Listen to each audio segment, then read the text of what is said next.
Fallout New Vegas is widely regarded as one of the best action RPGs of all time, but it holds within it the holy grail of apparently difficult to get achievements that is so difficult only 1.8% of people have decided to shoot to get it. So what could one of the most hard to attain achievements be?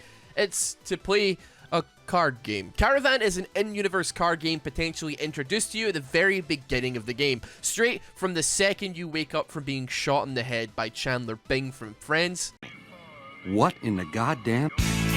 You can mosey on out into the wasteland and begin your professional card game career, like Yu-Gi-Oh! Except not like old Yu-Gi-Oh! Like new Yu-Gi-Oh! Draw 2 cards. Draw 1 card. Draw 1 card. Draw 1 card. Draw 1 card. Draw 2 cards. Draw 1 card. To draw 2 cards, we have the 5 pieces of Exodia that are required. Now, Exodia, obliterate!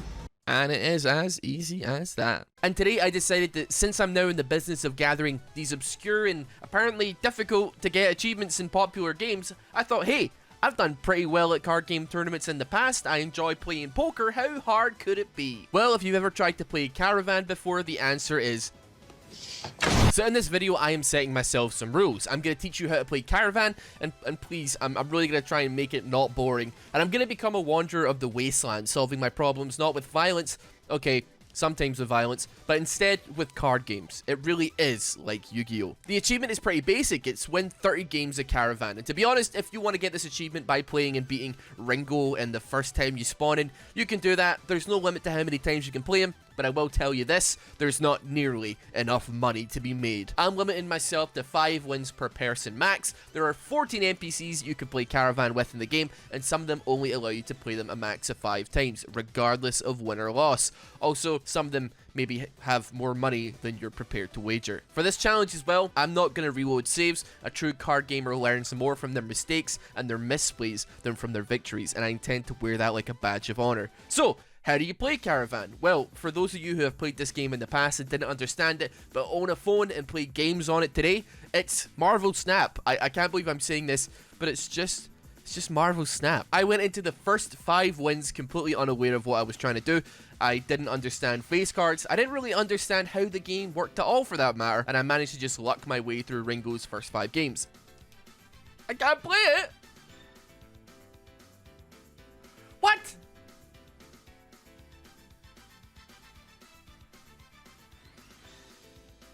Okay.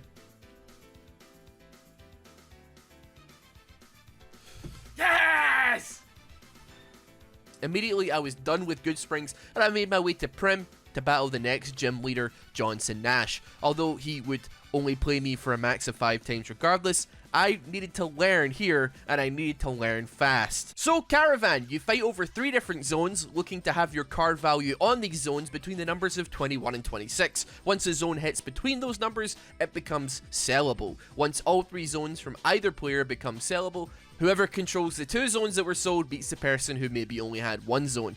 So if my left and my right zone are both at 22, and then my opponent plays a card that puts his middle zone to 22, the game ends because all 3 zones are within 21 and 26. I really hope that this is understandable so far, because honestly, I did not understand it for the first 10 games I played until I thought, oh yeah, this is Marvel Snap, and then suddenly the game became infinitely easier for me. The game will try and make a deck for you. For your own sake, add basically everything to your deck, especially all of the queens, the jacks, the kings, and the jokers, because those are special, and I'll try and do my best to explain why soon. Firstly, you have to start a game by placing a numbered card on all of the 3 spaces. This doesn't necessarily mean anything starting off, but it will change how you play when you place another card under it. The next card you place underneath each zone decides the order that you have to go in that zone, ascending or descending. So if you start with an ace on one zone and then put a 5 on top of it, you're now in ascending order. So every single card after that has to be bigger than the 5. So if you start with a 7 and put a 5,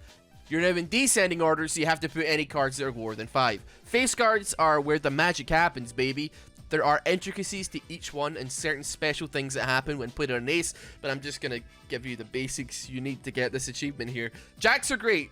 They are the Magic the Gathering counterspells of the Caravan world. You place this on top of someone else's card and they remove that card from the game. Similarly, if you want, just like in Magic the Gathering, you can counterspell your own cards and put them on one of your cards on a zone that will delete that card from the game. You can use it to lower the value so that maybe you can play something different. Queens change the order that you play cards in, so if you were going up in numbers ace 2 3 and you put a queen in that 3, you can now go back down to ace. You can also do this to your opponent's cards. It might throw them off. Kings are simple. You put it on a card, it doubles it.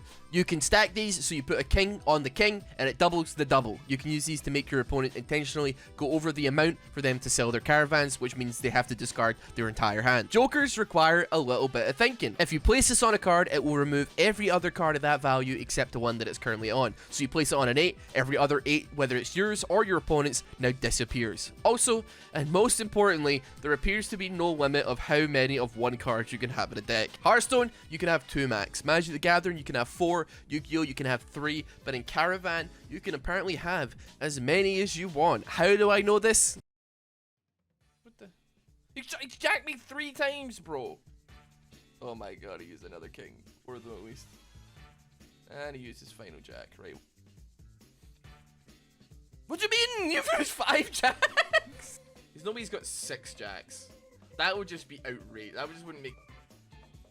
Okay, he did pull. He did pull. That being said, it does... I think I win here. Okay, he pulled a 6th jack out.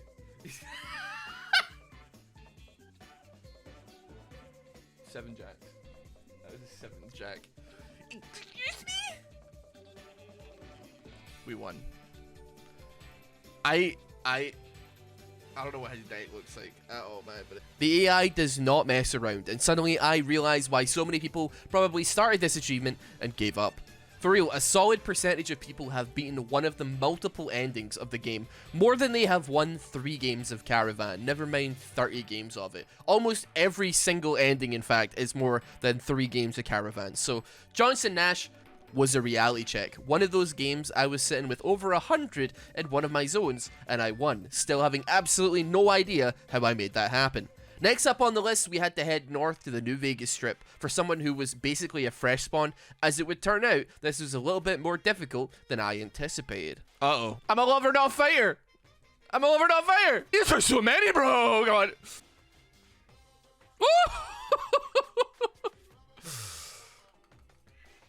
Oh! Okay! Let's help me. Help me! Where are those guys from earlier? Yeah, help me, help me! There's one over there. Okay, yep, now it's playing. Where? From where? Ah! Hold on a minute. Ah. Must have hit the wrong person. Oh, well, I guess I'll go down fighting. Finally, about 45 minutes of trying later, getting mauled to death and trying again, I made it to Freeside and approached the entry to the strip, only to realize I had forgotten you needed 2,000 caps minimum to get in. I didn't really need to go to the strip, but I did need a solid bankroll if I was going to take on some of the people I wanted to take on. So I sold basically all of my possessions and entered the casino to take on the house and make as much money as I could. Little thing about me, I'm actually a professional blackjack player. So after losing all my chips, I did what literally no human being should ever do. I went back to the cage, got twice the amount of chips I previously had, and went back to the tables. Making a cool 1,000 caps profit, I reckon I had enough to comfortably take on the rest of the gym leaders. I just needed a small pillow of safety because I wasn't reloading saves, and I now had exactly that. Next up was Isaac outside the Gunrunners. Thankfully, his betting wasn't enough to scare me, but I immediately got plowed by him. I'm gonna roll over you. Alright. What? Regardless, I played on. 5 wins was done, and it was time to hop to Camp the Caravan, where I could beat Little Buster, who was, unsurprisingly, a little buster. With a much more sizable bankroll, and me losing games on purpose to give this video more tension, he was definitely more of a challenge, but we were smarter. Next up was Jed Masterson. He had absolutely no cash whatsoever. I did not drop even one single game against this bald bozo. He was a second-rate duelist with a third-rate deck. I had 6 games to go, which meant 2 more people, so I headed over to Novak to battle No Bark Noonan with my grandfather's deck, which if you'll all remember, has no pathetic cards. This homeless man staring through other people's windows spouting conspiracy theories was apparently absolutely stacked to the nines with caps, and was absolutely willing to degenerately gamble them all away on the street.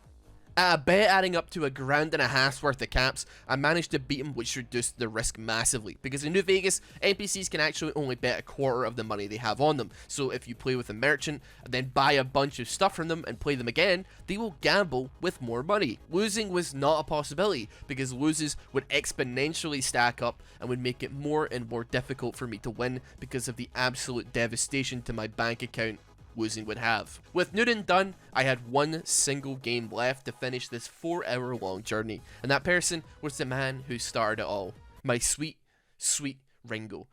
Nah, just kidding. Dinky the dinosaur, baby! Cliff Briscoe was my target, and this one was for all the marbles. I max bet because I was willing to risk it all. Alright, we lost, but there's only one thing for it. We max bet again. And finally, I saw the pop-up I was waiting for. Was there any point to this endeavor besides the achievement? No, I just really like card games and like people having a condom on them. For a long time, I kept a Digimon TCG deck on my person at all times, just in case. It does not matter. Magic the Gathering, Legends of Runeterra, Hearthstone, Digimon, Pokemon, Caravan, Beat-A-Man. If you invite me down an alleyway in the dangerous streets of Glasgow in order to battle me for rent money, well, I brought a spare card mat so we don't have to get our cards dirty in the muddy Scottish rainwater. In a degenerate fashion, I decided to go back to the casino to see if I could roll up my bank, and ended up gambling it all away, going from Jeff Bezos of the Mojave Desert to the Jeff Bezos of Amazon's current stock value in the space of 30 minutes. Guess this just gives me another good reason to play Caravan and to fund my wasteland journey once more. For real though, it's a really good way to earn easy money in this game without actually moving if you get good at it. Well, that was my journey. Hopefully you learned something about this bizarrely deep card game that basically nobody has ever attempted to learn in one of the most popular ARPGs ever made. You too can get this achievement and flex on your friends now. Enjoy! Thanks for watching this video that was largely funded because of the kind and generous souls of the Investors Guild. If you want to become a Twitch subscriber or channel member, you too can see your name scrolling on this screen. Otherwise, liking this video and subscribing, which is free, helps me a great deal regardless. Thanks for watching. Have a great day.